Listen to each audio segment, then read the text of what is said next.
തരപ്പെട്ടിരിക്കുന്ന 100% കാര്യങ്ങളിൽ 40% കാര്യം ഒരിക്കലും സംഭവിക്കാൻ പോകുന്ന കാര്യങ്ങളല്ല.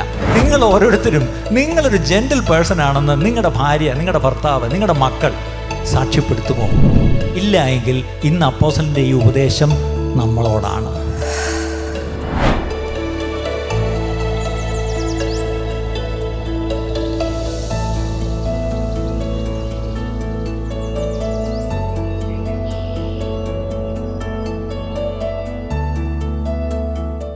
ദൈവത്തിന് മഹത്വം ഉണ്ടാകട്ടെ. നമുക്ക് ഒരു ഞായറാഴ്ച കൂടെ ആത്മാവിലും സത്യത്തിലും ദൈവത്തെ ആരാധിക്കുവാൻ ദൈവം സന്ദർഭവും തന്നു. അതിനായിട്ട് നമുക്ക് വളരെ നന്ദിയുള്ളവരായിരിക്കാം. കഴിഞ്ഞൊരു പ്രാവശ്യം ഞാനിവിടെ വന്നപ്പം ഫിലിപ്പിയ ലേഖനത്തിൽ നിന്ന് 2 കാര്യങ്ങൾ സംസാരിച്ചിട്ട് പോയി. ഫിലിപ്പിയ ലേഖനം 4-ാം അധ്യായം. പൗലോസ് ഫിലിപ്പിയർക്ക് ലേഖനം എഴുതുമ്പം അതിൻ്റെ 4-ാം അധ്യായത്തിൻ്റെ 1 മുതൽ 9 മുതലുള്ള വാക്യങ്ങൾ വായിച്ചാൽ അത് ഒരു 6 കാര്യങ്ങൾ, ക്രിസ്ത്യൻ ആറ്റിറ്റ്യൂഡ്സ്, ക്രിസ്തീയ മനോഭാവങ്ങൾ എന്ന തലക്കെട്ട് ഞാനതിന് കൊടുത്തു. അതിലാദ്യം സ്റ്റാൻഡ് ഫേം, ഉറച്ചു നിൽക്കണം. അതിനെപ്പറ്റി വളരെ വിശദമായി പൗലോസ് ഉറച്ചു നിൽക്കണമെന്ന ആ ഒരേ ഒരു സന്ദേശം പല വാക്യങ്ങളിലൂടെ എഴുതി തന്നിട്ടുണ്ട്. ഉറച്ചു നിൽപ്പീൻ. അടുത്തത് resolve your differences, settle your differences. അതായത് നിങ്ങൾക്ക് തമ്മിൽ എന്തെങ്കിലും ഉണ്ടെങ്കിൽ അന്യോന്യം അത് നിരന്നുകൊള്ളുവിൻ, നിരപ്പ് പ്രാപിച്ചു കൊള്ളുവിൻ. ആ കോണ്ടെക്സ്റ്റിൽ ആ സഭയിൽ 2 സ്ത്രീകൾ തമ്മിലുള്ള പ്രശ്നമായിരുന്നു. അത് നിങ്ങൾ ഏകചിന്തയോടിരിക്കണം, യു ഹാവ് ടു അഗ്രി എന്ന് പറഞ്ഞു. അത് പറഞ്ഞ് നമ്മൾ കണ്ടു. ഇന്ന് നമുക്കതിൻ്റെ 3-ാം കാര്യത്തിലേക്ക് വരാം. ഫിലിപ്പിയർക്ക് എഴുതിയ ലേഖനം 4-ാം അധ്യായത്തിൻ്റെ 4-ാം വാക്യം നമുക്കെല്ലാം കാണാപ്പാഠമാണ്. 4-4 എന്താണ്? കർത്താവിൽ എപ്പോഴും സന്തോഷിപ്പീൻ. ഞാൻ വീണ്ടും പറയുന്നു, സന്തോഷിപ്പീൻ. Rejoice in the lord always, and again I say rejoice. നമുക്ക് എല്ലാവർക്കും ആ വാക്യം കാണാതെ അറിയാം. അല്ലെങ്കിൽ ആ വാക്യം ആരെങ്കിലും പറഞ്ഞാൽ അതിൻ്റെ റെഫറൻസ് ഉടൻ പറയും. അല്ലെങ്കിൽ ആ വാക്യം എടുത്തൊന്ന് പ്രസംഗിക്കാൻ നമുക്കറിയാം, അല്ലേ? അതൊക്കെ നമുക്കറിയാം. പക്ഷേ നമ്മളെക്കൊണ്ട് കഴിയാത്തൊരു കാര്യം എന്താണെന്നറിയാമോ? We find it so hard to rejoice. സന്തോഷിക്കുവാൻ മാത്രം നമുക്ക് കഴിയുന്നില്ല. ഈ സന്തോഷിക്കുക എന്ന് പറയുമ്പം നമുക്ക് ചുറ്റുമെല്ലാം നന്നായിരിക്കുമ്പോൾ സന്തോഷിക്കാനല്ല പറയുന്നത്, അല്ലേ? സാഹചര്യങ്ങൾ അനുകൂലമായിരിക്കുമ്പോൾ സന്തോഷിക്കണമെന്നല്ല. എൻ്റെ ശരീരത്തിൽ ഞാൻ നല്ല ആരോഗ്യത്തോടെ ഇരിക്കുമ്പോൾ സന്തോഷിക്കണമെന്നല്ല. എല്ലാവരും എന്നെ സ്നേഹിച്ച് എല്ലാവരും എന്നെ സന്തോഷിപ്പിക്കുമ്പോൾ സന്തോഷിക്കാമെന്നല്ല. ഇതെല്ലാം എനിക്കെതിരായിരിക്കുമ്പോഴും എനിക്ക് സന്തോഷിക്കുവാൻ കഴിയും. പക്ഷേ ആ സന്തോഷം കർത്താവിലാണ് സന്തോഷം. That makes the difference. I have to rejoice in the lord. കർത്താവിലെ എനിക്ക് സന്തോഷിക്കുവാൻ കഴിയും. അപ്പം ഇവിടെയാണ് നമ്മൾ ഓർക്കണം. കഴിഞ്ഞ ബുധനാഴ്ചയാണെന്ന് തോന്നുന്നു ഞാനിവിടെ സൗദരിമാരുടെ കൂട്ടായ്മയ്ക്ക് വയനം സംസാരിക്കാൻ വന്നപ്പം ഞാൻ അവർക്കൊരു അസൈൻമെൻറ്റ് കൊടുത്തു. വീട്ടിൽ പോയിട്ടൊരു പേപ്പറും പേനയും എടുത്തിട്ട് നിങ്ങൾക്ക് സന്തോഷിക്കുവാൻ കാരണമുള്ള ഒരു 10 കാര്യങ്ങൾ എഴുതാൻ പറഞ്ഞു. ആരെങ്കിലും എഴുതിയോന്ന് എനിക്കറിയത്തില്ല. എഴുതി ആരെയും കാണിക്കേണ്ട, കൊണ്ടുവരികയും വേണ്ട, നിങ്ങളൊന്ന് എഴുതി വയ്ക്കുക. അപ്പോൾ ഞാൻ ഈ കഴിഞ്ഞ ആഴ്ചകളിൽ പലയിടത്തും ഈ അസൈൻമെൻറ്റ് കൊടുത്തു. അതിൽ ഒരു ഭക്തനായ മനുഷ്യൻ എഴുതിയ ഒരു അസൈൻമെൻറ്റ് ഞാനൊന്ന് വായിച്ച് കേൾപ്പിക്കാം. അദ്ദേഹം എഴുതിയത് സന്തോഷിക്കുവാനുള്ള 1-ാമത്തെ കാരണം, the reasons for me to rejoice. Number 1, my sins are forgiven. എൻ്റെ പാപങ്ങൾ ക്ഷമിക്കപ്പെട്ടിരിക്കുന്നു. എത്ര പേര് അതിനൊരു ഹല്ലേലൂയ പറയും? എൻ്റെ പാപം ക്ഷമിച്ച് കിട്ടിയിരിക്കുന്നു എന്നുള്ളതാണ് പ്രിയപ്പെട്ടവരെ നമുക്ക് സന്തോഷിക്കുവാനുള്ള 1-ാമത്തെ കാരണം, അല്ലാതെ മറ്റൊരു കാരണവുമല്ല. ഇന്നൊരു പക്ഷേ നമ്മൾ സന്തോഷിക്കുന്നില്ലെങ്കിൽ പാപം ക്ഷമിച്ച് കിട്ടിയിട്ടില്ല, അല്ലെങ്കിൽ കിട്ടിയെങ്കിൽ തന്നെ കിട്ടിയെന്നൊരു ബോധ്യം നമുക്ക് കിട്ടിയിട്ടില്ല. Are we assured that our sins are forgiven? അങ്ങനെ ഉണ്ടെങ്കിൽ ലംഘനം ക്ഷമിച്ചും പാപം മറച്ചും കിട്ടിയവർ ഭാഗ്യവാന്മാർ, അല്ലേ?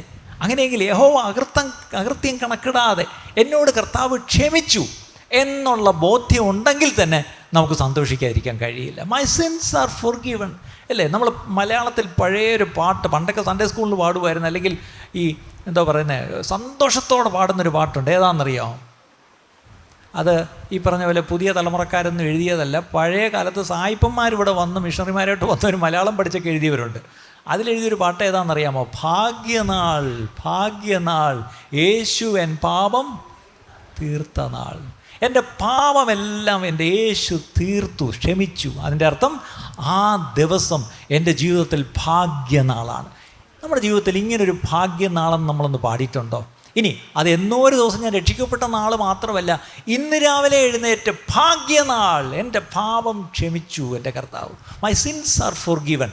That alone is a reason for you to rejoice എന്നുള്ള കാര്യം മറക്കരുത്. രണ്ടാമത് ആ മനുഷ്യൻ എഴുതിയത്, ഐ ഹാവ് എ സേവിയർ, എനിക്കൊരു രക്ഷകനുണ്ട്. അതൊരു കാരണമല്ലേ? അല്ലേ, നമ്മൾ പലപ്പോഴും വി ഫീൽ ലൈക്ക് ഓർഫൻസ്, നമ്മൾ അനാഥരെ പോലെ ആയിരിക്കുന്നത്. ഇന്ന് പ്രത്യേകിച്ച് വിശ്വാസികളാണ് ഏറ്റവും കൂടുതൽ അനാഥത്വം അനുഭവിക്കുന്നത്. നമ്മൾ ദൈവസഭയിൽ കുടുംബം എന്നൊക്കെ നമ്മൾ പറയും, പക്ഷേ പലപ്പോഴും ഒരു അനാഥരെ പോലെയാണ് നമ്മൾ പലപ്പോഴും ഇരിക്കുന്നത്. ഒരു സഭയിൽ പോലും നമ്മൾ വന്നാൽ അനാഥരെ പോലെ ഇരുന്നിട്ട് അനാഥരെ പോലെ പോകുന്നു. അങ്ങനെയല്ല, നമുക്കൊരു രക്ഷകനുണ്ട്. രക്ഷകൻ ഉയരത്തിൽ ജീവിക്കുന്നു. ആ രക്ഷകൻ എന്ത് ചെയ്യുന്നു? എവിടെയെങ്കിലും പോയി ഇരിക്കുകയല്ല. ആ രക്ഷകൻ പിതാവിൻ്റെ മുമ്പിൽ എനിക്ക് വേണ്ടി നിരന്തരം എന്ത് ചെയ്യുന്നു? മധ്യസ്ഥത വഹിക്കുന്നു. I have a mediator. He is my savior. He is at the right hand of the Father and always is interceding for me. ഞാൻ പോലും അറിയാതെ എനിക്ക് വേണ്ടി മധ്യസ്ഥ അണയ്ക്കുന്ന ഒരു രക്ഷകൻ എനിക്കുണ്ട്. അത് സന്തോഷിക്കാൻ ഒരു വകയാണോ പ്രിയപ്പെട്ടവരെ? മൂന്നാമത് അദ്ദേഹം എഴുതി, I have many Christian friends. എനിക്ക് ഒത്തിരി ക്രിസ്തീയ സ്നേഹിതരുണ്ട്. അതൊരു സഭയിൽ മാത്രമല്ല, മൊത്തത്തിൽ. Do you have friends? ഇന്ന് നമുക്ക് സ്നേഹിതരുണ്ട്. ക്രിസ്തീയ സ്നേഹിതരുണ്ടോ?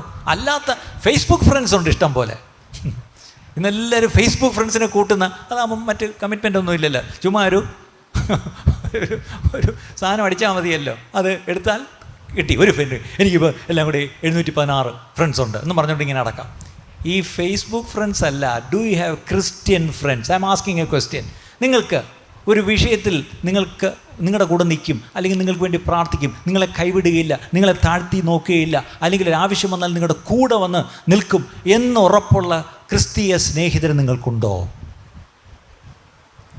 എൻ്റെ അടുത്ത് അദ്ദേഹം എഴുതിയത്, എ ഗുഡ് ചർച്ച് ഫെലോഷിപ്പ്. എനിക്കൊരു സഭാ കൂട്ടായ്മ ദൈവം തന്നിട്ടുണ്ട്. അതിൽ സന്തോഷമുണ്ടോ? ദൈവസഭയെന്ന് പറഞ്ഞാൽ ദൈവ കുടുംബമാണ്. അങ്ങനെയാണെങ്കിൽ I have A church family. എന്നെ കരുതുന്ന ദൈവസഭയുണ്ട്. എനിക്ക് എൻ്റെ സഹോദരി സഹോദരങ്ങൾ സഭയിലുണ്ട്. അവരെനിക്ക് വേണ്ടി കരുതുന്നവരാണ് എന്ന് പറയുന്ന ഒരു സഭാ കൂടിയവരുണ്ടോ? അടുത്തത്, the word of God to guide me. എന്നെ നയിക്കുവാൻ ദൈവവചനമുണ്ട് എന്ന് പറയുന്ന എത്ര പേരുണ്ട്? എന്നെ നയിക്കുന്ന പ്രവാചകന്മാരല്ല, എന്നെ നയിക്കുന്നത് ദൈവവചനമാണ്. അടുത്തത്, I have the Holy Spirit to lead me. എന്നെ മുന്നോട്ട് നയിക്കുവാൻ, വഴി നടത്തുവാൻ പരിശുദ്ധാത്മാവുണ്ട്. വഴി ഇതിലേ പോയിക്കൊള്ളുക എന്നുള്ള നേരിയ സ്വരം എന്നെ കേൾപ്പിച്ചെന്നെ നടത്തുന്ന പരിശുദ്ധാത്മാവുണ്ട്. ദൈവവചനത്തിൻ്റെ മുമ്പിൽ നിൽക്കുമ്പോൾ നമ്മൾ സന്തോഷം നമുക്കുള്ളിലുണ്ടെങ്കിൽ അത് പുറത്ത് വരും. തീർച്ചയായിട്ടും നമ്മുടെ ഉള്ളിൽ എൻ്റെ സന്തോഷം ഈ ലൈഫ് ഫെലോഷിപ്പോ അല്ലെങ്കിൽ അതൊന്നുമല്ല. എൻ്റെ സന്തോഷം എൻ്റെ പാവങ്ങൾ ക്ഷമിച്ച് കിട്ടിയിരിക്കുന്നു. 2, എനിക്ക് യേശു എൻ്റെ രക്ഷകനായിട്ടുണ്ട്. അടുത്തത്, എനിക്ക് വേണ്ടി എന്നെ സ്നേഹിക്കുന്ന സ്നേഹിതരുണ്ട്. അടുത്തത്, എനിക്കൊരു ലോക്കൽ ചർച്ച്, ഒരു സഭാ കൂടിയവരും കൂട്ടായ്മയും തന്നിട്ടുണ്ട്. അടുത്തത്, എന്നെ ഏതു സമയത്ത് എന്നെ ധൈര്യപ്പെടുത്തുവാൻ ദൈവവചനം എനിക്ക് തന്നിട്ടുണ്ട്. അടുത്തത്, എന്നെ നടത്തുന്നത് ഒരു പാസ്റ്ററോ ഒരു മനുഷ്യനോ അല്ല, എന്നെ നടത്തുവാൻ പരിശുദ്ധാത്മാവുണ്ട്. അടുത്തത്, എനിക്ക് എന്നെ സ്നേഹിക്കുന്ന കുടുംബാംഗങ്ങളുണ്ട്. എൻ്റെ കുടുംബത്തിൽ എൻ്റെ ഭാര്യ, എൻ്റെ ഭർത്താവ്, എൻ്റെ മക്കൾ, എൻ്റെ മാതാപിതാക്കൾ, സഹോദരങ്ങൾ. നിങ്ങൾക്ക് അങ്ങനെ അതിന് ദൈവത്തിന് നന്ദി പറയാൻ വേണ്ടിയുണ്ടോ? എൻ്റെ കുടുംബത്തിൽ എന്നെ സ്നേഹിക്കുന്നൊരു ഭർത്താവുണ്ട്, എന്നെ സ്നേഹിക്കുന്നൊരു ഭാര്യയുണ്ട്, എന്നെ സ്നേഹിക്കുന്ന കുഞ്ഞുങ്ങളുണ്ട്, എന്നെ സ്നേഹിക്കുന്ന എൻ്റെ പേരൻസ് ഉണ്ട് എന്ന് പറയാൻ നിങ്ങൾക്കുണ്ടോ? അടുത്തത്, എനിക്ക് സാമാന്യം ആരോഗ്യമുണ്ട് എന്നേ ഞാൻ പറയുന്നില്ല. ഗുഡ് ഹെൽത്ത് എന്ന് പറയുന്നില്ല. നമ്മുടെയൊക്കെ പ്രായമൊക്കെ കഴിയുമ്പം ഇന്നത്തെ രീതി അനുസരിച്ച് നമ്മുടെയൊക്കെ ശരീരം ഒത്തിരി വീക്കാണ്. പക്ഷേ റീസണബിളി വി ആർ ഹെൽത്തി. ഇന്നിവിടെ വീൽ ചെയറിൽ കയറി വന്ന വല്ലവരും ഉണ്ടോ? സ്ട്രെച്ചറിൽ എടുത്തുകൊണ്ട് വന്നിട്ടുണ്ടോ? ഇല്ല. അതിൻ്റെ അർത്ഥം നമ്മളെല്ലാം ഇങ്ങോട്ട് നടന്ന് കയറി വന്നു. അതിനുള്ള ആരോഗ്യം ദൈവം തന്നോ? ഒന്ന് കരങ്ങൾ ഉയർത്തി ഞാനൊന്ന് ദൈവത്തെ സ്തുതിച്ചാട്ട്. ഇന്ന് രാവിലെ കഴിച്ചപ്പം പുട്ടും പഴവും തിന്നപ്പോൾ അകത്തോട്ട് ഇറങ്ങിപ്പോയോ? അതിന് ദൈവത്തെ സ്തുതിക്കണം പ്രിയപ്പെട്ടവരെ. ഭക്ഷണം ട്യൂബിക്കൂടെ അല്ലല്ലോ നമ്മളിന്ന് കഴിച്ചത്, വായിക്കൂടെ അല്ലേ കഴിച്ചത്. അതിൻ്റെ അർത്ഥം അത്രയും ആരോഗ്യം ദൈവം നമുക്ക് തന്നു. അതിനൊന്ന് ദൈവത്തെ സ്തുതിച്ചാട്ട് പ്രിയപ്പെട്ടവരെ. അതിനടുത്തത്, എനിക്ക് അത്യാവശ്യം എൻ്റെ കാര്യങ്ങളൊക്കെ നടക്കുവാൻ, ചിലവ് കഴിഞ്ഞു പോകാനുള്ള ഒരു സാഹചര്യമൊക്കെ ദൈവം എനിക്ക് തന്നിട്ടുണ്ട്. ഭക്ഷണം തന്നിട്ടുണ്ട്, വസ്ത്രം തന്നിട്ടുണ്ട്, കയറി കിടക്കാൻ വാടക വീടാണെങ്കിൽ പോലും ഒരു വീട് തന്നിട്ടുണ്ട് അല്ലേ. അത്യാവശ്യം കടക്കാരും വന്ന് നാളെ എന്നെ ഇറക്കി വിടാൻ പോകുന്നില്ല, എന്നെ പിടിച്ച് ജയിലിൽ കൊണ്ട് ജപ്തി ചെയ്യാനൊന്നും പോകുന്നില്ല. അതിൻ്റെ അർത്ഥം അത്യാവശ്യം കാര്യങ്ങളൊക്കെ ദൈവം എനിക്ക് നിർവഹിച്ചു തരുന്നു. അതിൽ സന്തോഷമുണ്ടോ? അടുത്തത്, മെനി ആൻസേർഡ് പ്രേയേഴ്സ്. ഇതിനു മുമ്പ് പ്രാർത്ഥിച്ച എത്രയോ പ്രാർത്ഥനകൾക്ക് ദൈവം എനിക്ക് ഉത്തരം തന്നിട്ടുണ്ട്. ആ സാക്ഷ്യമുള്ളവരൊന്ന് ദൈവത്തെ സ്തുതിച്ചാട്ട്. ഇന്ന് വരെ ദൈവം എൻ്റെ ഒരു പ്രാർത്ഥനയും കേട്ടിട്ടില്ല. എന്തിനാ ഈ ദൈവത്തെ ഞാനിങ്ങനെ സേവിക്കുന്നതെന്ന് എനിക്ക് തന്നെ അറിയത്തില്ല എന്ന് പറയുന്ന വല്ലവരുണ്ടോ? അല്ല. നമ്മൾ പ്രാർത്ഥിച്ച അനേക പ്രാർത്ഥനകൾക്ക് ഒരുപക്ഷെ നമ്മൾ ചിലപ്പം പ്രാർത്ഥിക്കാതിരുന്നിട്ട് കൂടി അതുപോലും ദൈവം പ്രാർത്ഥനയായി കണക്കിട്ട്, അല്ലെങ്കിൽ എനിക്ക് വേണ്ടി യേശു പിതാവിനോട് പ്രാർത്ഥിച്ച് അല്ലേ? ചിലപ്പോൾ എനിക്ക് എന്ത് പ്രാർത്ഥിക്കണമെന്ന് അറിയാൻ ഞാനിങ്ങനെ പകച്ചു നിന്നപ്പം എൻ്റെ ഉള്ളിലിരുന്നുകൊണ്ട് പരിശുദ്ധാത്മാവ് ഞരങ്ങിക്കൊണ്ട് പ്രാർത്ഥിച്ചു. അങ്ങനെയുള്ള ശുശ്രൂഷകളൊക്കെ പരിശുദ്ധാത്മാവിൻ്റെ ഉള്ളിലിരുന്നുകൊണ്ട് ചെയ്യുന്നു. യേശു പിതാവിൻ്റെ വലതുഭാഗത്തിരുന്നുകൊണ്ട് ചെയ്യുന്നു. ഇത്രയും എന്നെ പ്രാർത്ഥനയിൽ സഹായിക്കുവാൻ യേശുവും തൻ്റെ പരിശുദ്ധാത്മാവും എനിക്ക് വേണ്ടി ഉണ്ടെങ്കിൽ നമ്മൾ പലപ്പോഴും നമ്മുടെ സങ്കടം എന്താ? എനിക്ക് വേണ്ടി പ്രാർത്ഥിക്കാൻ ആരുമില്ല, ഞങ്ങളെ ആരും തിരിഞ്ഞു നോക്കുന്നില്ല. പാസ്റ്റർമാർ പലപ്പോഴും എല്ലാവരും ഒരു പരാതി, പാസ്റ്റർമാർ പോലും ഞങ്ങളെ കാണുന്നില്ല. ഒന്നുമല്ല, പാസ്റ്റർമാർക്കെല്ലാം പരിമിതിയുണ്ട്. പക്ഷേ ഒരു കാര്യം, ഒരു പരിമിതിയില്ലാത്ത എൻ്റെ യേശുവിനായിട്ട് സ്തോത്രം, ഒരു പരിമിതിയില്ലാത്ത എൻ്റെ പരിശുദ്ധാത്മാവിനായിട്ട് സ്തോത്രം. അപ്പം ഇത്രയും കാര്യങ്ങളാണ് ആ മനുഷ്യൻ എഴുതിയത്. നിങ്ങൾ ഓരോരുത്തരും ഇന്ന് വീട്ടിൽ പോയി ഒരു അസൈൻമെൻറ്റ്, ഒരു പേനയും പേപ്പറും എടുത്തിട്ട് സന്തോഷിക്കുവാനുള്ള വക നിങ്ങൾ 1, 2, 3 എന്ന് എഴുതി നിങ്ങൾ ആരെയും കാണിക്കേണ്ട, നിങ്ങൾ തന്നെ നോക്കി ദൈവത്തെ സ്തുതിച്ചാട്ട്. അടുത്തത് ഫിലിപ്പിയ ലേഖനം 4-ാം അധ്യായത്തിൻ്റെ 5-ാം വാക്യത്തിലേക്ക് വരുമ്പം, നിങ്ങളുടെ സൗമ്യത സകല മനുഷ്യരും അറിയട്ടെ. Let your gentleness be evident to all. നല്ലോണം ഓർക്കണം, ഇത് അപ്പോസ്തലന്മാരുടെ ഉപദേശമാണ്. നമുക്കറിയാമല്ലോ, അപ്പോസ്തല പ്രവൃത്തികളിൽ രക്ഷിക്കപ്പെട്ടവർ, സ്നാനപ്പെട്ടവർ ഒരുമിച്ച് കൂടി അപ്പോസ്തലന്മാരുടെ ഉപദേശം കേട്ടു. എന്തിനായിട്ട് കേട്ടു? പാലിക്കാനായിട്ട് കേട്ടു. അടുത്തത് അവർ കൂട്ടായ്മ ആചരിച്ചു. അടുത്തത് അവർ അപ്പം നുറുക്കി. അടുത്തത് അവർ ചേർന്ന് വന്ന് പ്രാർത്ഥിച്ചു. അത് തന്നെയാണ് ഇവിടെയും ചെയ്യുന്നത്. നമ്മൾ ഇന്ന് ദൈവത്തിൻ്റെ ഉപദേശം, വചനത്തിൻ്റെ ഉപദേശം, അപ്പോസ്തലന്മാരുടെ ഉപദേശം നമ്മൾ കേൾക്കുക. എന്തിനാണ് കേൾക്കുന്നത്? മാർക്കിടാനല്ല. ഈ കേൾക്കുന്നത് എന്തിനു വേണ്ടിയാ? പാലിക്കാനാ. അങ്ങനെയെങ്കിൽ ഇന്ന് നമ്മൾ ഒരുമിച്ച് വന്ന് ദൈവത്തിൻ്റെ ഉപദേശം കേൾക്കുമ്പോൾ ഇവിടെ അപ്പോസ്തലൻ പറയുന്ന ഉപദേശം എന്താണ്? Let your gentleness be evident to all. നിങ്ങളുടെ സൗമ്യത സകല മനുഷ്യരും അറിയട്ടെ. കാര്യം എന്താ?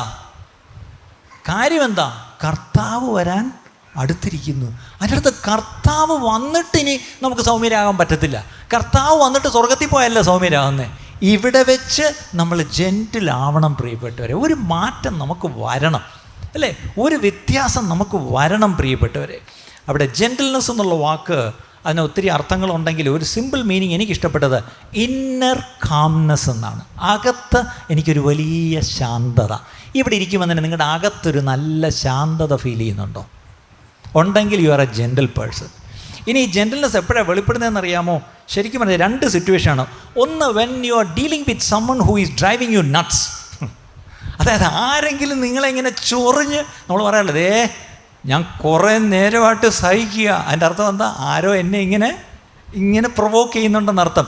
അങ്ങനെ പ്രൊവോക്ക് ചെയ്യുമ്പം കൂളായിട്ട് ഇരിക്കാൻ പറ്റുന്നെങ്കിൽ you are a gentle person. അടുത്ത ടെസ്റ്റ് എന്താണെന്നറിയാമോ? അടുത്ത test, when you feel yourself about to blow your top, ഇപ്പം പൊട്ടിത്തെറിക്കും എന്ന് നിങ്ങൾക്ക് തോന്നുന്നുവെങ്കിൽ ആ സമയത്ത് നിങ്ങൾക്ക് ആവശ്യമുള്ളത് ജെന്റിൽനെസ്സാണ്. അല്ലെങ്കിൽ വേറൊരു ടെസ്റ്റ്, നിങ്ങൾ ജെന്റിലല്ല.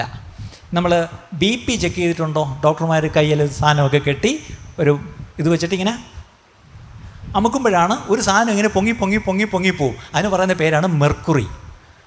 ഇനി ആ BP നോക്കുന്ന സാധനത്തിൽ മാത്രമല്ല മെർക്കുറി ഇങ്ങനെ പൊങ്ങി വരുന്നത്, ഇവിടെ ഒരു മെർക്കുറി ഇങ്ങനെ പൊങ്ങി വരും. അതെപ്പോഴാണ് വരുന്നതെന്ന് അറിയാമോ? ചുമ്മാ വീട്ടിലിരിക്കുമ്പോൾ ഇങ്ങനെ പൊങ്ങി വരത്തില്ല. മനുഷ്യരുമായിട്ട് ഇടപെടുമ്പം, അല്ലേ, മനുഷ്യരുമായിട്ട് സംസാരിക്കുമ്പോഴൊക്കെ അറിയാതെ മെർക്കുറി ഇങ്ങനെ പൊങ്ങി വരും. പൊങ്ങി വരുമ്പോൾ ഓർത്തോണം, എന്താണ്, ഞാൻ ഇപ്പം പൊട്ടിത്തെറിക്കും, അല്ലെങ്കിൽ ഞാൻ എന്തെങ്കിലുമൊക്കെ പറയും, എന്നിട്ട് പിന്നെ ഞാൻ റിഗ്രറ്റ് ചെയ്യും, പിന്നെ ഞാൻ ദൈവത്തോട് എല്ലാവരോടും ക്ഷമ ചോദിക്കും. പക്ഷേ ആ സമയത്ത് ഈ മെർക്കുറി ഇങ്ങനെ പൊങ്ങി വരുമ്പം അതിനെ കൺട്രോളിൽ നിർത്താൻ കഴിയുന്നുവെങ്കിൽ നിങ്ങളൊരു ജെന്റിൽ പേഴ്സണാണ്. എന്താണ്? സൗമ്യനായ. ജെന്റിൽമാൻ എന്നൊരു പദമുണ്ട് ഇംഗ്ലീഷിൽ. അതല്ല, അതൊരു ജെന്റിൽമാൻ എന്ന് എല്ലാവരും പറയാറുണ്ട്, ജെന്റിൽമാൻ അതല്ല. Gentle person is something different. ഇവിടെ അപ്പോസ്തലൻ്റെ ഉപദേശമാണ് let your gentleness be evident to all. നിങ്ങൾ സൗമ്യനാണെന്ന് നിങ്ങൾക്കങ്ങ് തോന്നിയാൽ പോരാ, നിങ്ങൾ സൗമ്യനാണെന്ന് മറ്റുള്ളവർ പറയണം. അതും നിങ്ങളെ എപ്പോഴും കാണുന്നവർ പറയണം. ഇപ്പം എന്നെ സൗമ്യനാണെന്ന് ഏറ്റവും കൂടുതൽ എന്നെപ്പറ്റി സാക്ഷ്യം പറയണത് വേറെ ആരുമല്ല, എൻ്റെ വീട്ടിൽ എൻ്റെ ഭാര്യയാണ്. ആലോചിക്കുക, നിങ്ങൾ ഓരോരുത്തരും നിങ്ങളൊരു ജെന്റിൽ പേഴ്സൺ ആണെന്ന് നിങ്ങളുടെ ഭാര്യ, നിങ്ങളുടെ ഭർത്താവ്, നിങ്ങളുടെ മക്കൾ സാക്ഷ്യപ്പെടുത്തുമോ? ഇല്ല എങ്കിൽ ഇന്ന് അപ്പോസ്തലൻ്റെ ഈ ഉപദേശം നമ്മളോടാണ്. I need to become a gentle person. ഇന്നൊരു തീരുമാനം നമുക്ക് എടുക്കണം. Lord help me to be a gentle person. നമുക്ക് ടെൻഷൻ തരുന്ന, നമ്മളെ ഇറിറ്റേറ്റ് ചെയ്യുന്ന, നമ്മളെ പ്രൊവോക്ക് ചെയ്യുന്ന ഒത്തിരി ഘടകങ്ങൾ, ഒത്തിരി വ്യക്തികളെയൊക്കെ ദൈവം നമ്മുടെ ചുറ്റുമൊക്കെ വെച്ച് ചിലപ്പോൾ വീട്ടിൽ തന്നെ കാണും, ചിലപ്പോൾ സഭയിലായിരിക്കും, ചിലപ്പോൾ നാളെ ജോലിക്ക് പോകുമ്പോഴായിരിക്കും, ചിലപ്പോൾ അയൽവക്കത്തായിരിക്കും. പക്ഷേ എവിടെ ആണെങ്കിലും ആ ജെന്റിൽനെസ് പുറത്ത് കാണണം. അല്ലേ? അതാണ് നമ്മുടെ സാക്ഷ്യം, പ്രിയപ്പെട്ടവരെ. 6-ാമത്തെ വാക്യം ഫിലിപ്പിലേഖനം 4:6-7. ഒന്നിനെക്കുറിച്ചും വിചാരപ്പെടരുത്. നമുക്കിരുന്ന് കൈയടിച്ച് പാടാൻ എളുപ്പമാണ്. ഏതാ പാട്ട്? ഒന്നിനെക്കുറിച്ച് ഇനിയും എനിക്കാകുല ചിന്തയില്ല. ഹല്ലേലൂയ, സ്തോത്രം. ഇതൊക്കെ കൈയടിച്ച് പാടാൻ നല്ല എളുപ്പമാണ്. പക്ഷേ വിചാരപ്പെടാത്ത ആരെങ്കിലും ഇവിടെ ഉണ്ടോ? ഇപ്പം തന്നെ ഇരിക്കുമ്പോൾ എന്തൊക്കെ വിചാരമാണ് ആലോചിച്ച് നോക്കിയേ, അല്ലേ? എന്തുകൊണ്ടാണ് വിചാരപ്പെടരുതെന്ന് പറയുന്നത്? എല്ലാറ്റിലും നിങ്ങളെ വിചാരപ്പെടുത്തുന്ന വിഷയം എന്താണെങ്കിലും അതെല്ലാം പ്രാർത്ഥനയാലും അപേക്ഷയാലും നിങ്ങളുടെ ആവശ്യങ്ങൾ സ്തോത്രത്തോടുകൂടെ ദൈവത്തെ അറിയിക്കുക അത്രേ വേണ്ടത്. വിചാരപ്പെട്ടുകൊണ്ടിരുന്നിട്ട് ഒരു ഗുണവുമില്ല. ആ വിചാരപ്പെടുത്തുന്ന വിഷയം അല്ലെങ്കിൽ ആവശ്യം സ്തോത്രത്തോടുകൂടി നന്ദിയോടുകൂടെ ദൈവത്തെ അങ്ങ് അറിയിക്കുക. അങ്ങനെ ചെയ്യുമ്പം എന്ത് ചെയ്യും? 7-ാം വാക്യം, സകല ബുദ്ധിയെയും കവിയുന്ന ദൈവ സമാധാനം നിങ്ങളുടെ ഹൃദയങ്ങളെയും നിലവുകളെയും ക്രിസ്തുയേശുവിൽ കാക്കും. നിങ്ങളിങ്ങനെ വിചാരപ്പെട്ട് വറീഡായിട്ടിരിക്കുമ്പം പെട്ടെന്ന് ആ വിഷയം ദൈവത്തിനങ്ങ് കൊടുക്കുകയാണെങ്കിൽ പെട്ടെന്ന് നിങ്ങളറിയാതെ ഒരു റിസൾട്ട് ഉണ്ടാവും. ഒരു സമാധാനം ഇങ്ങ് വരും. അതെന്ത് സമാധാനമാണ്? മനുഷ്യർ തരുന്ന സമാധാനമല്ല, ദൈവ സമാധാനം. അതുകൊണ്ട് എന്ത് ചെയ്യും? എൻ്റെ ഹൃദയത്തെ അങ്ങ് കവർ ചെയ്യും, എൻ്റെ മനസ്സിനെ അങ്ങ് കവർ ചെയ്യും, എൻ്റെ ചിന്തകളെ എല്ലാം കവർ ചെയ്യും. അപ്പോഴെൻ്റെ ഇമോഷൻസും കവേർഡായി. ഞാൻ വളരെ ജെൻറ്റിലായിട്ടിരിക്കും. നമ്മുടെ വിഷയങ്ങൾ ദൈവത്തോട് പ്രാർത്ഥനയിൽ നമ്മൾ അപേക്ഷിക്കാനും പറയാനും പഠിക്കാത്തിടത്തോളം കാലം നമ്മളിങ്ങനെ വറി ചെയ്തുകൊണ്ടേയിരിക്കും. ഈ ബി ആങ്ഷ്യസ് ഫോർ നത്തിങ് എന്നാണ് KJV പറയുന്നത്. അല്ലെങ്കിൽ don't be anxious, don't worry about anything എന്ന് പറഞ്ഞാൽ ആരും അത് നമ്മളെ സമ്മതിക്കത്തില്ല. ഒന്നിനെക്കുറിച്ച് വിചാരപ്പെടേണ്ട. ഇത് നിങ്ങൾക്ക് പറയാം, നിങ്ങൾക്ക് ഈ പ്രസംഗർക്കൊക്കെ ഇത് പറയാം. ഞാൻ കടന്നു പോകുന്ന അവസ്ഥ എനിക്കല്ലേ അറിയാവൂ. ഓക്കെ. ഒരു അമേരിക്കയിലൊരു യൂണിവേഴ്സിറ്റിയിലെ പ്രൊഫസർ ഒരു ചെറിയ റിസർച്ച് നടത്തി. അദ്ദേഹം കണ്ടുപിടിച്ച കാര്യങ്ങൾ എന്താണെന്നറിയാമോ? അദ്ദേഹം പറഞ്ഞത്, do you know that most of the time you spend worrying is basically wasted emotional energy. നിങ്ങളിരുന്ന് ഇങ്ങനെ ആകുലപ്പെട്ടിരിക്കുന്നോറും അത്രയും നിങ്ങളുടെ ഇമോഷണൽ എനർജി വേസ്റ്റായി പോവുക. നമ്മൾ ഫിസിക്കൽ എനർജി എന്ന് പറഞ്ഞാൽ മനസ്സിലാവും, പക്ഷേ ഇമോഷണൽ എനർജി എന്നൊരു സാധനമുണ്ട്, അല്ലേ? ആ ഊർജ്ജം ഇങ്ങനെ ചോർന്നങ്ങ് പോവുക വിഷമിച്ചിരിക്കുന്ന കാരണം. ഇനി അദ്ദേഹം പറഞ്ഞത്, അദ്ദേഹത്തിന് റിസർച്ച് അയാൾ കണ്ടുപിടിച്ചത്, നിങ്ങൾ ഈ വിചാരപ്പെട്ടിരിക്കുന്ന 100% കാര്യങ്ങളിൽ 40% കാര്യം ഒരിക്കലും സംഭവിക്കാൻ പോകുന്ന കാര്യങ്ങളല്ല. ഇത്ര പേർക്ക് മനസ്സിലായി? നിങ്ങളിരുന്ന് ഇങ്ങനെ വിഷമിച്ചിരിക്കുന്ന കാര്യം അത് 40% സംഭവിക്കാനേ പോകുന്നില്ല. നിങ്ങൾ ഭയപ്പെടുന്നത് സംഭവിക്കാൻ പോകുന്നില്ല. അടുത്തത് 30% നിങ്ങളിരുന്ന് ആലോചിക്കുന്നത് കഴിഞ്ഞു പോയ കാര്യമാണ്. It's concerning the past. അതിൻ്റെ അർത്ഥം U cannot do anything about it. ഇനി പുറകോട്ട് പോയി ഒന്നും നിങ്ങൾക്ക് ചെയ്യാൻ പറ്റത്തില്ല, ഇനി പോയി തിരുത്താൻ പറ്റത്തില്ല, ഒന്നും ചെയ്യാൻ പറ്റത്തില്ല, അല്ലേ? അപ്പം 40-30 എത്ര കണക്കറിയാമെന്നൊരു പറഞ്ഞ് 70ആയി. പിന്നുള്ളത് 12% are needless worries about health. പിന്നുള്ളൊരു 12% നമ്മുടെ വറി എന്താണെന്നറിയാമോ? എൻ്റെ ആരോഗ്യത്തെക്കുറിച്ചുള്ള വറീസ് അല്ല, നീഡ്ലെസ് വറീസ്, ആവശ്യമില്ലാത്ത ആകുലങ്ങളാണ്. എന്തെങ്കിലും ഒരു ചെറിയ ഇത് വരുമ്പം എന്താണ് നമ്മുടെ ചിന്ത? അത് മിക്കവാറും പണ്ട് എനിക്കൊരു അങ്കിളിനെ അറിയാം, ഈ ചർച്ചിലുണ്ടായിരുന്ന ഒരാളാണ്. അദ്ദേഹത്തിന് എന്തെങ്കിലും ഒരു അസുഖം വരുമ്പം അദ്ദേഹം ആദ്യം പറയുന്നൊരു സ്റ്റേറ്റ്മെൻറ്റുണ്ട്. എന്നോടൊക്കെ ഒത്തിരി പ്രാവശ്യം പറഞ്ഞു, എൻ്റെ സ്വാമി ഇത് എന്നെയും കൊണ്ടേ പോവും. ഞാൻ ഓർക്കുകയായിരുന്നു, അദ്ദേഹം ഈ ചർച്ച തുടങ്ങിയ കാലം തൊട്ടുണ്ടായിരുന്ന ഒരാളാണ്. ഇതെന്നെയും കൊണ്ടേ പോകൂ, ഇത് സ്ഥിരം ഈ അങ്കിൾ പറയും. ഇപ്പോഴും അങ്കിളിനൊരു 85 വയസ്സായി കാണും, ഇപ്പോഴും പോയിട്ടില്ല. ദൈവകൃപയാൽ ആരോഗ്യത്തോടെ സുഖത്തോടെയൊക്കെ ഉണ്ട്. പക്ഷേ ഓരോന്ന് വരും. ഇതിനിടയ്ക്ക് പല സർജറീസ് കഴിഞ്ഞു, പല ചലഞ്ചസിൽ കൂടെ പുള്ളി പോയി. പക്ഷേ ഇതൊന്നും പുള്ളിയെ കൊണ്ടുപോയില്ല. അതിൻ്റെ അർത്ഥം നമുക്കൊരു ചെറിയൊരു പ്രയാസം വരുമ്പോൾ ഓട്ടം നമ്മുടെ മനസ്സ് പറയും, ഇതെന്നെയും കൊണ്ടേ പോവും. അങ്ങനെ എന്നെയും കൊണ്ട് പോയവരൊക്കെ ഒന്ന് കൈപോക്കിക്കേ, അല്ലേ? നമ്മൾ പെട്ടെന്ന് അപ്പം നമ്മുടെ ഈ concerns, worries about our health are baseless or needless. ഇനി അടുത്തത് ഒരു 10% it's about petty issues. Petty issues എന്ന് പറഞ്ഞാൽ ഇംഗ്ലീഷിൽ പെറ്റി കേസ് എന്ന് പറഞ്ഞാൽ എന്തുവാ? വലിയ കേസൊന്നുമല്ല, ഒരു നിസാര കേസ്. തിരുവനന്തപുരം ഒരു ഭാഷയെ പറഞ്ഞാൽ ചീള് കേസെന്ന് പറയും. അതിൻ്റെ അർത്ഥം നിസാരം എന്നുള്ള അർത്ഥമാണ്. നമ്മൾ ഈ കുത്തിയിരുന്ന് ഇങ്ങനെ ആകുലപ്പെടുന്ന ഒരു 10% നിസാര കാര്യങ്ങളാണ്. അപ്പം കണക്കറിയാവുന്നവർ പറഞ്ഞേ, 40 + 30 70, പിന്നൊരു 12 82, പിന്നൊരു 10 92. അപ്പം 92% പോയി കിട്ടി ഈ ആകുല ചിന്തയിൽ. ഇനി ബാക്കിയുള്ള എത്ര? 8. ആ 8% ലെജിറ്റിമേറ്റ് കൺസേൺസ്. അതിൻ്റെ അർത്ഥം 8% ഉണ്ടായിരുന്നുള്ളൂ എന്തെങ്കിലും കാര്യമുള്ള കാര്യം. ബാക്കി 92% എന്തായിരുന്നു? കാര്യമുള്ള കാര്യമേ അല്ലായിരുന്നു. അതുകൊണ്ട് ഒരു പ്രയോജനവും നിങ്ങൾക്കില്ല. നിങ്ങളുടെ ശരീരവും ഒന്നുകൂടെ വേസ്റ്റ് ആവും. ഈ പറഞ്ഞുള്ള നമ്മുടെ സമയം പോവും, നമ്മുടെ ഊർജ്ജവും ചോർന്നു പോവുകയാണെന്നുള്ള കാര്യം മറക്കരുത്.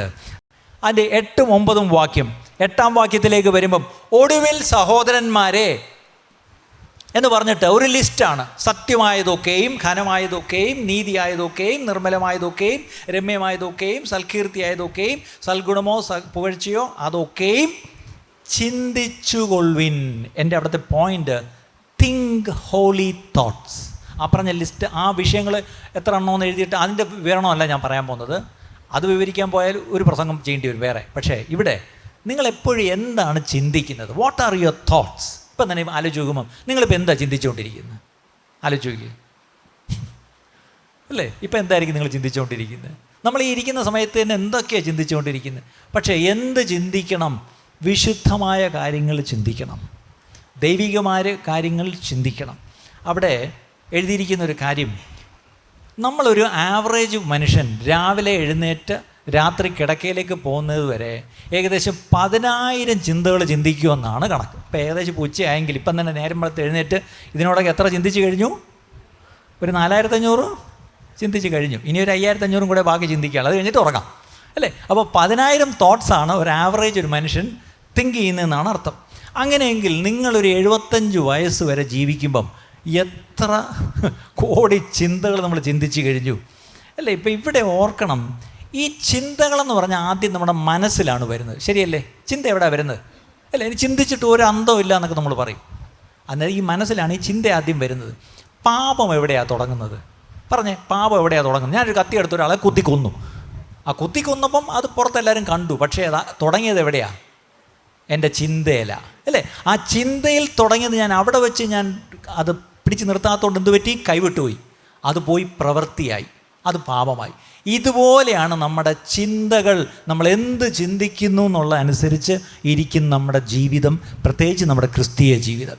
ഇന്നത്തെ പ്രശ്നം, വിശ്വാസികളായ നമ്മൾ പോലും പലപ്പോഴും നമ്മൾ എന്ത് ചിന്തിക്കുന്നു എന്നുള്ള നമ്മൾ ശ്രദ്ധിക്കുന്നില്ല. അതുകൊണ്ടാണ് അപ്പോസ്തലൻ എടുത്തു പറയുന്നത് എന്താണ്? നിങ്ങൾ ദൈവികമായ വിശുദ്ധമായ ചിന്തകൾ ചിന്തിക്കണം, നിർമ്മലമായ കാര്യങ്ങൾ ചിന്തിക്കണം അല്ലേ? ആ പറഞ്ഞ ലിസ്റ്റ് നിങ്ങൾ വീട്ടിൽ പോയി ഒന്ന് വായിച്ച് പഠിക്കുക. അതെല്ലാം വളരെ പ്രധാനപ്പെട്ട ഒരു കാര്യം തന്നെയാണ്. ഇത് നമ്മൾ ചിന്തിച്ചുകൊണ്ട് മുന്നോട്ട് പോകുമ്പം ഓർത്തോണം, അവിടെ ശരിക്കും പറഞ്ഞാൽ നമ്മളെ ദൈവം ഈ പറഞ്ഞ പാപത്തിൻ്റെ ചെളിയിൽ നിന്ന് പിടിച്ച് കയറ്റി അല്ലേ? അവനെ ഉയരത്തിൽ നിന്ന് കൈകൾ നീട്ടി എന്നെ ചതഞ്ഞ അല്ല കുഴഞ്ഞ ചേറ്റിലും ചെളിയിൽ നിന്നും എൻ്റെ ഇത് വലിച്ചെന്നെ കയറ്റി പാറമേൽ എന്നെ നിർത്തി പുതിയൊരു പാട്ട് എൻ്റെ വായിൽ തന്നു. ഇതൊക്കെ പറയുന്നു.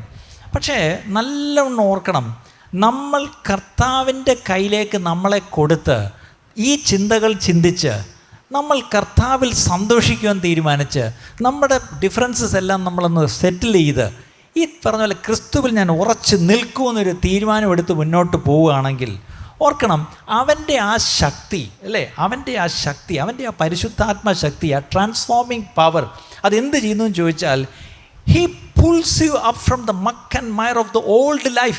എൻ്റെ പഴയ ജീവിതം, അല്ലെങ്കിൽ വേറൊരു വാക്കിൽ പറഞ്ഞാൽ എൻ്റെ പഴയ മനുഷ്യൻ്റെ ആ സ്വഭാവത്തിൽ നിന്ന് ഇന്നും എൻ്റെ യേശുവിന് നിങ്ങളെ വലിച്ചെടുക്കുവാൻ കഴിയും, വലിച്ചെടുത്ത് രക്ഷിക്കുവാൻ കഴിയും, വലിച്ചെടുത്ത് ഉറപ്പുള്ളിടത്ത് നിർത്താൻ കഴിയും.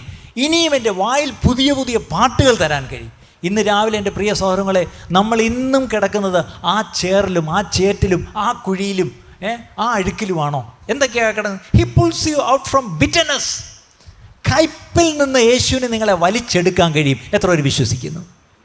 നമ്മൾ കയ്പോടെയാണോ വീണ്ടും ജീവിക്കുന്നത്? കയ്പോടെയാണോ വീണ്ടും വീണ്ടും നമ്മൾ സഭയിൽ വരികയും തിരുത്താഴം എടുക്കുകയും ചെയ്യുന്നത്? കയ്പോടെയാണോ വീണ്ടും നമ്മൾ കൈ കൊടുത്ത് പ്രൈസിലോട് പറയുന്നത്? കയ്പോടെയാണോ നമ്മൾ വീണ്ടും വീണ്ടും ഇരിക്കുന്നത്? അങ്ങനെയെങ്കിൽ ചോദിക്കുക, യേശുവിനോട് ചോദിക്കുക, തൻ്റെ ശക്തിയാൽ അവന് നിങ്ങളെ ആ കയ്പിൽ നിന്ന് കൈനീട്ടി വലിച്ചു പുറത്തെടുത്ത് നിങ്ങളെ രക്ഷിക്കാൻ കഴിയും. ഒരുപക്ഷെ നിങ്ങൾ ചിന്തിച്ചിട്ട് ഇത്രയും നാളായിട്ട് ഞാനും നിങ്ങൾ ഒരുപക്ഷെ ദൈവം എൻ്റെ ഉള്ളിൽ ചിലരോടുള്ള കയ്പ് മാറുന്നില്ല എന്നുണ്ടെങ്കിൽ you cannot do it by yourself. Get help അല്ലേ? സഹായം ചോദിക്കാൻ നമ്മൾ മടിക്കരുത്. സഹായം ചോദിക്കാൻ നമ്മൾ ഭയക്കേണ്ട ആവശ്യമില്ല. ദൈവമേ, എൻ്റെ ഈ കയ്പിൽ നിന്ന് എന്നെ ഒന്ന് വലിച്ചു കയറ്റണമേ. He can pull you from futility. ഒരു പക്ഷേ ഞാൻ എന്തൊക്കെയോ ചെയ്യുന്നു, ഒന്നും നേടുന്നില്ല, അതിൽ നിന്നും വലിച്ചെടുക്കാൻ കഴിയും. He can pull you up from resentment. He can pull you up from anger. He can pull you up from compromise. He can pull you up from impurity. അശുദ്ധമായ കാര്യങ്ങൾ, എൻ്റെ കണ്ണുകൊണ്ട് ഞാൻ അശുദ്ധമായത് കാണുന്നു, കണ്ണുകൊണ്ട് മാത്രമല്ല ഞാൻ എൻ്റെ വാ കൊണ്ട് അശുദ്ധമായത് പറയുന്നു, അല്ലെങ്കിൽ ഞാൻ എൻ്റെ ഹൃദയത്തിൽ അശുദ്ധമായ ചിന്തകൾ ചിന്തിക്കുന്നു എന്ന് എപ്പോഴും അത് നമ്മളെല്ലാവരും അന്യോന്യം കാണുമ്പോഴുള്ള കാര്യം ചെയ്യുന്ന കാര്യമല്ല. ആരും നമ്മളെ കാണാത്തപ്പോൾ നമ്മൾ രഹസ്യത്തിൽ ചെയ്യുന്നതാണ്. That's the real me. അതാണ് ശരിയായ ഞാൻ. അതിൽ നിന്ന് എനിക്കൊരു വിടുതൽ കിട്ടുന്നില്ലെങ്കിൽ ദൈവത്തോട് പ്രാർത്ഥിക്കുക. ആ അശുദ്ധിയിൽ നിന്ന് നിങ്ങളെ വലിച്ചു തൂക്കി ആ ഉറപ്പുള്ള പാറയിൽ നിർത്തുവാൻ അവന് കഴിയും. He can pull you up from dishonesty. എനിക്ക് സത്യസന്ധനാവാൻ കഴിയുന്നില്ലേ? He can pull you up from out of selfishness. ചിലപ്പോൾ നമ്മൾ ഭയങ്കര സ്വാർത്ഥരായിരിക്കാം, വിശ്വാസികളായിരിക്കാം, സ്വാർത്ഥരായിരിക്കാം. ആ സ്വാർത്ഥതയിൽ നിന്ന് ദൈവത്തിന് എന്നെ രക്ഷിക്കാൻ കഴിയും. He can pull U up from greed. ഒരു പക്ഷേ ഞാൻ എല്ലാം എനിക്ക് വെട്ടിപ്പിടിക്കണമെന്നുള്ളൊരു ഒരു താല്പര്യം ഉണ്ടെങ്കിൽ അതിൽ നിന്ന് എന്നെ രക്ഷിക്കാം. May be from despair. ഇതെല്ലാം കഴിഞ്ഞിട്ട് കർത്താവേ എനിക്ക് തന്നെ അറിയത്തില്ല എന്താ എൻ്റെ ജീവിതം എന്താ ഇങ്ങനെ എന്ന് പറയുന്നുവെങ്കിൽ ഇന്ന് അപ്പോസ്തലനായ പൗലോസ് നമുക്ക് പറയുന്ന ഉപദേശം ഇത്രയേ ഉള്ളൂ. എന്ത് ചെയ്യണം? ഫിലിപ്പിയ ലേഖനം 4-ാം അധ്യായം 1 മുതൽ 9 വരെയുള്ള വാക്യങ്ങൾ ദയവായി നിങ്ങൾ വീട്ടിൽ പോയി ഒന്നുകൂടെ പ്രാർത്ഥനയോടെ നിങ്ങളൊന്ന് വായിക്കുക. കർത്താവ് ഇതിലൂടെ അങ്ങ് എന്നോട് എന്താണ് സംസാരിക്കുന്നത്? ഉറച്ചു നിൽക്കണമെന്ന് പറഞ്ഞു. സെറ്റിൽ യുവർ ഡിഫറൻസസ്. പ്രശ്നങ്ങൾ പരിഹരിക്കണമെന്ന് പറഞ്ഞു. അടുത്തത് എപ്പോഴും സന്തോഷിക്കണമെന്ന് പറഞ്ഞു. അടുത്തത് എല്ലാം പ്രാർത്ഥനയാൽ ദൈവത്തെ അറിയിക്കണം, വിചാരപ്പെടുന്നതുകൊണ്ട് ഒരു കാര്യമില്ല എന്ന് പറഞ്ഞു. അടുത്തെന്ത് പറഞ്ഞു? നിങ്ങളുടെ സൗമ്യത സകല മനുഷ്യരും അറിയട്ടെ എന്ന് പറഞ്ഞു. അങ്ങനെയാണെങ്കിൽ കർത്താവേ എന്നെ ഇനി അവിടെ പറഞ്ഞിരിക്കുന്നത് കർത്താവ് വരാൻ സമയമായെന്ന് മാത്രമല്ല, എന്നാൽ സമാധാനത്തിൻ്റെ ദൈവം നിങ്ങളോടുകൂടെ ഇരിക്കും. നേരത്തെ പറഞ്ഞ എന്താണെന്നറിയാമോ? സകല ബുദ്ധിയെയും കവിയുന്ന ദൈവസമാധാനം നിങ്ങളെ വന്ന് നിറയ്ക്കും. പിന്നീട് പറയുക അടുത്ത ലെവലാ, സമാധാനത്തിൻ്റെ ദൈവം നിങ്ങളോടിരിക്കും. ഇന്ന് ഞാനൊരു ചോദ്യം ചോദിച്ചിട്ട് നിർത്തുക. നിങ്ങൾക്കിതിൽ രണ്ടിൽ ഏതാ വേണ്ടിയത്? ദൈവത്തിൻ്റെ സമാധാനം എൻ്റെ ഹൃദയത്തിൽ വേണമെന്ന് പറയുമോ, അതോ സമാധാനത്തിൻ്റെ ദൈവം എന്നോട് കൂടെ വേണമെന്ന് പറയുമോ? മോശയ്ക്കൊരു ഓപ്ഷൻ കൊടുത്തു. ഓപ്ഷൻ 1 എന്താണ്? ഞാൻ എൻ്റെ ദൂതനെ അയക്കാം, ദൂതൻ നിങ്ങളെ കൊണ്ടുപോയിക്കോളും. പക്ഷേ എന്താ മോശ പറഞ്ഞത്? നോ, ദൂതനെ വിട്ടാൽ പോരാ, അല്ലേ? ഇസ്രായേൽ മക്കൾക്ക് ദൈവത്തിൻ്റെ കയ്യിൽ നിന്ന് ലഭിച്ചത് മതി. പക്ഷേ മോശ പറഞ്ഞു, നിൻ്റെ കയ്യിൽ നിന്ന് ലഭിക്കുന്നത് ഈ മനുഷ്യർക്ക് മതി, പക്ഷേ എനിക്ക് നിൻ്റെ കയ്യിൽ നിന്നുള്ളതല്ല വേണ്ടത്, എനിക്ക് നിൻ്റെ മുഖം കണ്ടുകൊണ്ടേയിരിക്കണം.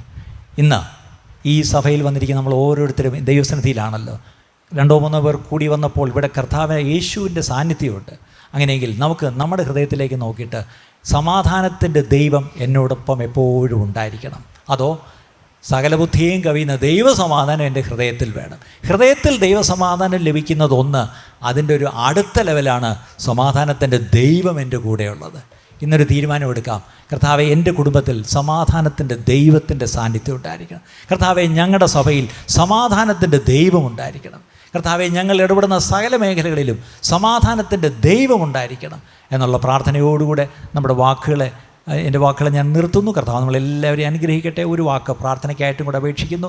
നാളെ കർത്താവ് അനുവദിച്ചാൽ ഞാൻ മഹാരാഷ്ട്രയിൽ നവാപൂർ എന്നൊരു സ്ഥലത്തേക്ക് ഒരു ലീഡേഴ്സ് കോൺഫറൻസിൽ ശുശ്രൂഷിക്കാനായിട്ട് കടന്നു പോകുന്നു. ഫിലദൽഫിയ ചർച്ച് ഓഫ് ഗോഡിൻ്റെ വ്യാഴാഴ്ച മടങ്ങി വരും. ദയവായി എന്നെയും പ്രാർത്ഥനയിൽ ഓർക്കണമെന്ന് മാത്രം അപേക്ഷിച്ചുകൊണ്ട് എൻ്റെ വാക്കുകൾ നിർത്തുന്നു. സമൃദ്ധിയായി ദൈവം നമ്മളെല്ലാവരെയും അനുഗ്രഹിക്കുമാറാകട്ടെ.